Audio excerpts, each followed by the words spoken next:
but a little walking person means it's a group, and so that's a group that you can drag over and drop on the send box. And this is just a place in WinFax.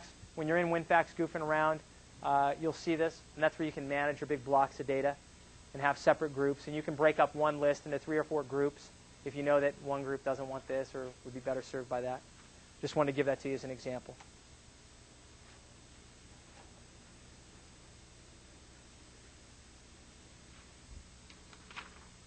I'm going to take a second to pause here while this loads up, because this next file, I have a couple files. I'm actually running 2 different PowerPoint presentations because these files, all these screen prints are massive. They don't show up very well up here, but I thought they gave a good flavor because it was a lot easier than having everyone bring in their laptops, because then we would have gotten into a class of how to use the particular applications. How are we doing so far? Any questions? Probably a good time for questions and answers to this point.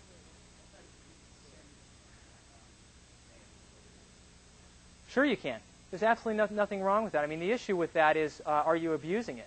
I mean, it's like,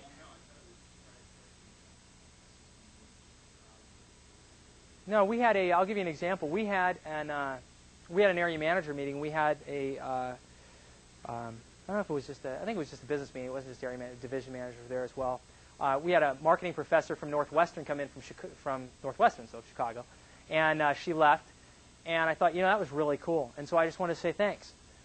And I, probably seemed like a stalker at this point, because I go out on the internet and I find Northwestern, and then I find the marketing department, and I find her email address, and I send her an email. So by the time she gets back, and she gets this email from this guy at Wells Fargo, and but the cool thing was, it's all out there.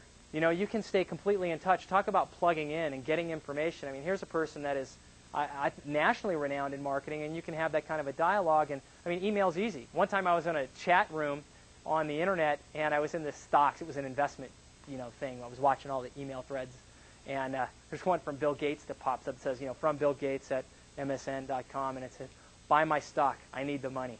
That was from Bill Gates. Yeah. Okay, you're my hero. I sent it back, but I thought that was kind of cool. I mean, the idea that people like this are that accessible electronically. Just to digress for 1 second, Bill Gates actually has on his email, because he gets so much email, there are all these tools. And that's probably a good thing to talk about, because there's so many tools that aren't here. He's got a bozo filter on his email. And a bozo filter is just a filter that says, I don't want to email from anyone except these people. So, I mean, you miss out on a lot when you do that, but there's all this weird stuff as we migrate toward information. Research. Knowledge is power. It used to be said, it was who you know, not what you know, and I think more appropriately today, and I hope you agree by the time we're done with this, it's not necessarily even who you know or what you know, it's knowing where to find it, being able to find it faster than your competition, and get it into a format that people can understand, because that's value. I mean, you can actually create value, and when you take companies with absolutely no factory assets and they're multi-billion-dollar industries, it's all about the information. It's all in the software. Some things that we're going to go over just kind of high level. In fact, I'll toggle back and forth, and we'll touch on this because I really want to get through this. Cost of funds internal, cost of funds external, internet search engines, Wells Fargo intranet, just some of the different resources you have available to you.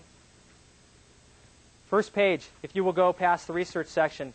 On Friday afternoon, I get asked this question a lot, or I used to. Hey, you think I should draw my docs today?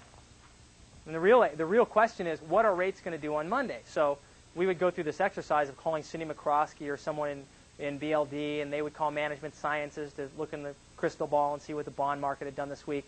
So one time, Cindy wasn't around, so I just called Management Sciences myself, and the person goes, "Oh yeah, hang on a second," and they pull it up, and he goes, "Oh, I got to boot up my computer again." And I said, "Oh, what are you looking at?"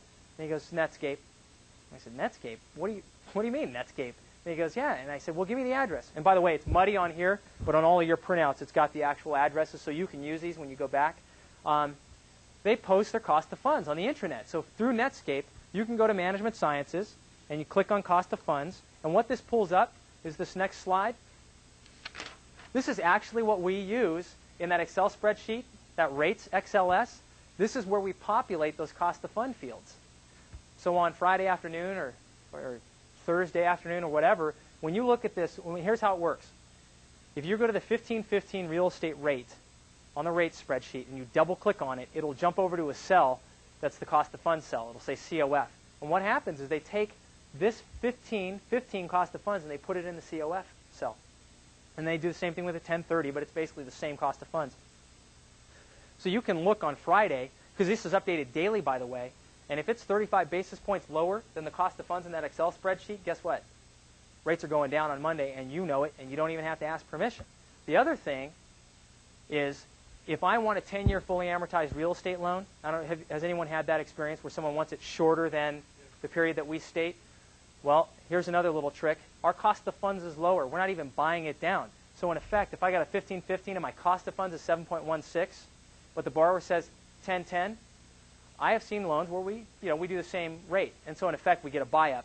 But you can offer the rate to them because we're maintaining our spread at the 1010 cost of funds, which is, what is that, 681? 685.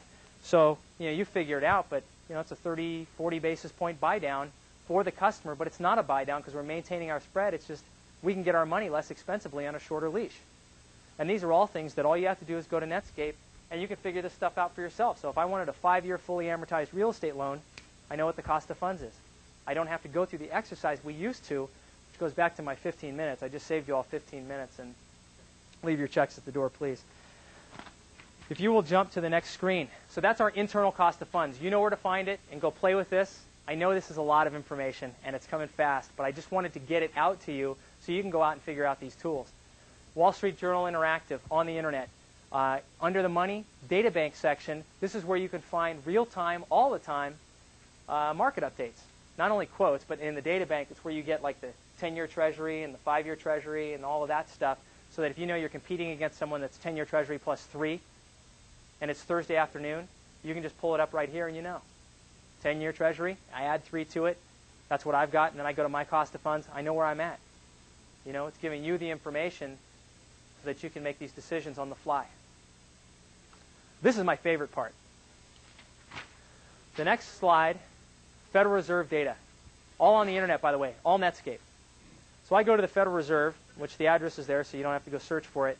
And because I used to get this question, well, what have rates done? Where were they then? Someone called me last week and said, what were rates in mid-94? How much was a real estate loan? And we were arguing about it, and I said, well, we can argue all day. I can find out exactly what they were. Go to the Federal Reserve, and you click on the data files, and then I go to the monthly interest rates, which is the next screen. And these are all hypertext, by the way. You just touch the one if it's blue, and it jumps you to it. If I go to monthly interest rates, I click on monthly interest rates. Go to the next page, please. And what I get are all these different indices. So if you go about halfway down the page there, you'll see, actually 3/4 of the way down, 1-year Treasury constant maturity rate. Well, guess what? We have a 1-year Treasury constant maturity rate loan, and it's a market-driven index, so we're not cooking it up. And you can look at it. And they've been tracking this index since when? 1953, April. So if you click on that, what you get is the next page. And you can just scroll down there and pick it off. And then add a spread to it. It's that easy.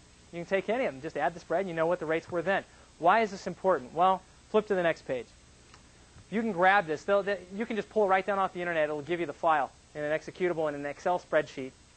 And you can take it, and you can pick whatever indices you want, throw them in an Excel spreadsheet, and compare them. So I took in this one, 10-year TCM prime, 1-year TCM. I did a regression on the 1-year TCM, and it shows the effective averaging. And it's a pretty neat tool. I mean, when you're out in the market talking about a 1-year fixed-rate loan, and you can show someone historically what it's done since 1970, if you wanted to, that's a pretty good deal to me. My opinion is BFO sales is a good starting point. It's a way to kind of get the pump primed. But once you have access to the information, I mean, the thing that is so critical going all the way back to the context is the only way that you are going to be valuable to this organization or to anyone else in the global labor market is to make yourself more employable every day. And the way to do that is to figure out what the tools do. Don't use canned things like BFO sales. I think they're great. I'm not saying don't use them, but figure out how they work, build your own, and have a good time. Just make sure you put the right disclosures on there so you don't back the bank into a corner. I mean, that's really, you empower yourself.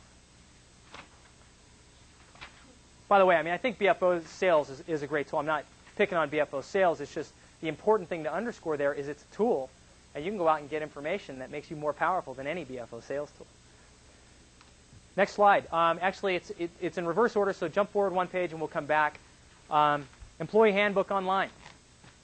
All this stuff is there. I didn't even know. I mean, there's the employee handbook. So I'm sitting there, and I'm kind of upset, and I'm thinking, gosh, the thing you can do here is you can text search.